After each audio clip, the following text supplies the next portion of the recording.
एखाद्या प्रसिद्ध व्यक्तीसमोर उभं राहिलं की आपलं नाव महाराष्ट्रात होतं, यामुळे अनेक जण मतदारसंघातून इच्छुक असतात असा टोला हाणत इथल्या लोकांच्या हितासाठी माझी नेहमी लढाई असते.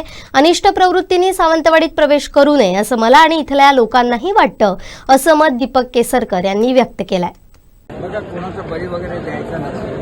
प्रत्येकाची इच्छा असते आणि एखाद्या प्रसिद्ध कुठल्याही व्यक्तीसमोर उभं राहिलं की आपलं नावसुद्धा संपूर्ण महाराष्ट्राला माहिती होतं. हे माहिती असल्यामुळे अनेक लोक इच्छुक असतात की आम्हीसुद्धा या मतदारसंघामध्ये येतो. परंतु मतदारसंघामधल्या लोकांच्या हिताचं रक्षणासाठी माझी नेहमी लढाई असते. अनिष्ट प्रवृत्ती सावंतवाडीमध्ये प्रवेश करू नये असं सुद्धा मला वाटतं आणि सर्व लोकांना ते वाटतं. ही एक सुप्त लाट असते जी समोर दिसत नाही. विकास कामं तर असंख्य झालेली आहेत. प्रत्येक गावामध्ये कोट्यावधी रुपयाचा निधी गेलेला आहे. ते प्रत्येक ग्रामस्थांना माहिती आहे. कोणी तोंडाने बोलणार नाही, परंतु सगळ्यांच्या मनामध्ये एकच असतं की आमचे भाई जोपर्यंत आमच्यावर आहे तोपर्यंत आम्हाला काय काळजी करायचं कारण नाही. ही जी भावना असते, ही जे काय प्रेम असतं त्याचं उत्तरही व्हायलाच नाही. अनेक योजना ज्या मी आता मंजूर करून घेतल्या, उदाहरणार्थ तिलारीचं पर्यटनाचं टेंडर निघालेलं आहे. 260 एकरवर हे पर्यटन होणार आहे. खूप मोठा प्रकल्प आहे. 50 कोटी रुपये आपण पाणबुडीला दिले होते, पण अधिकचे 50 कोटी हे केंद्र शासनाकडून मिळणार आहे. 100 कोटीचा हा प्रकल्प वेंगुर्ल्याला होता. त्याच्यानंतर फिशिंग विलेज ही संकल्पना पहिल्यांदा त्याचं टेंडर निघालेलं आहे, ते वेंगुर्ल्याला निघालेलं आहे. असंख्य अशा मला गोष्टी सांगता येतील त्या पहिल्यांदा होत आहेत. तसंच मोठ्या प्रमाणामध्ये लागवड ही दोडामार्ग तालुक्यामध्ये होते. मोठ्या प्रमाणात हळदीची लागवड याची सुरुवात झालेली आहे. ही सर्व पिकं ही उद्याचं येणारं फ्युचर आहे. मोठ्या प्रमाणात काजूचं बोंड आपण टाकून देतो. त्याच्यावर प्रक्रिया करण्यासाठी आपण ब्राझीलबरोबर करार करतो. शेवटी हे सगळे करार मी घडवून आणले, परंतु त्याची अंमलबजावणी झाली. आता फक्त 100 ते 200 मुलं सध्या जर्मनीला जातात, पण आपल्या जिल्ह्यातून ज्याला 10,000 मुलं जर्मनीला जातील त्याला या जिल्ह्याचं चित्र वेगळं असेल आणि ती ताकद आपल्या मुलांची. आणि मी ज्यावेळेला ह्या स्कीम दिल्या, ह्या स्कीम करताना मला 6 महिने वर्ष लागलेलं आहे. आज ह्या स्कीमची अंमलबजावणी सुरू झालेली आहे. कोणी त्याचं महत्त्व जाणून घेत नाही, त्याच्याबद्दल कोण बोलत नाही. नुसती पिकेला टीका करायची. एकेकाळी ह्या तालुक्यांची परिस्थिती कशी होती, तिथं पंचायत समितीच्या इमारती नव्हत्या, हॉस्पिटल्स नव्हते, अनेक गोष्टी नव्याने केलेल्या आहेत, क्रीडा संकुलं केलेली आहे.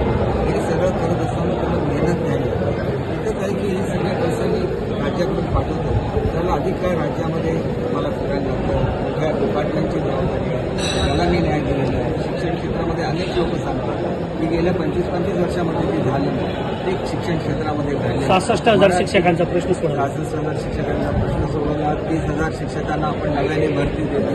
केंद्र प्रमुखांच्या नेमणुका करतो. एक राज्य एक गणवेशप्रमाणे सर्वच्या सर्व विद्यार्थ्यांना आपण गणवेश द्यायला सुरुवात केली. शूज सॉक्स द्यायला सुरुवात केली. आता CBSचा अभ्यासक्रम आपण या ठिकाणी आणतो. मराठी भाषेला अभिजात दर्जा प्राप्त करून दिलेला आहे. मराठी भाषा धोरण त्या ठिकाणी आणलेलं आहे. त्याच्याचबरोबर विश्व मराठी संमेलन चालू केलेलं आहे. भव्य अशी मराठी भाषा भवनाची इमारत आपण मुंबईला उभारतोय. मराठी जिमखाना, आज आपल्या मराठी लोकांना कुठल्याही जिमखान्यामध्ये प्रवेश नाही मिळत, त्यांच्यासाठी आपण भव्याचा जिमखाना मुंबईमध्ये उभारतोय. बाळासाहेबांची जी स्वप्न आहेत ती मी मुंबईला साकार करण्याचा प्रयत्न केला. त्या ठिकाणी मुंबईची मोठी जबाबदारी होती. त्या ठिकाणची कोळीवाडे सुंदर केले, तिथं फूड कोर्ट केले. परंतु ह्याचं सगळं सिंधुदुर्गमध्ये केलं पाहिजे. त्याची टेंडर्स निघालेली आहेत, त्याची अंमलबजावणी केलेली पाहिजे. निवासी शाळा मंजूर केलेल्या आहेत, त्या शाळा उभारल्या पाहिजे.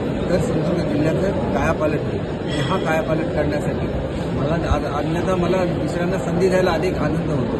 परंतु केवळ लोकांच्यापासून आपल्याला काय फायदा होईल त्याच्यापेक्षा आपल्यापासून लोकांना काय फायदा होईल हे मानणारे लोकप्रतिनिधी ह्या मतदारसंघाची जबाबदारी आहे. शिवरामराजे भोसलेंनी या मतदारसंघाचं प्रतिनिधित्व केलेलं आहे. भाईसाहेब सावंतांनी केलं, प्रतापराव भोसलेंनी केलं, अनेक लोकांनी केलं, प्रवीणजींनी केलं. त्यांची एक परंपरा अशी राहिली की आम्ही लोकांसाठी काम करतो, आम्ही कधी स्वतःसाठी काम करत नाही. आणि त्याच्यामुळे शिवराम दळवींनी केलं.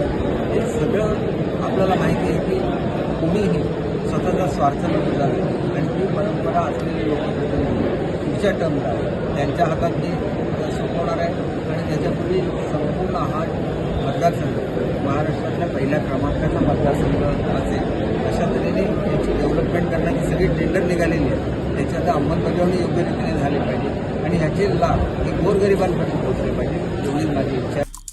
आमचे दिवसभरातले सर्व अपडेट्स, ताज्या घडामोडी आणि थेट लाईव्ह पाहण्यासाठी सबस्क्राईब करा, लाईक करा, कोकणचं नंबर 1 महा चॅनल कोकण 7 लाईव्हचं युट्यूब चॅनल.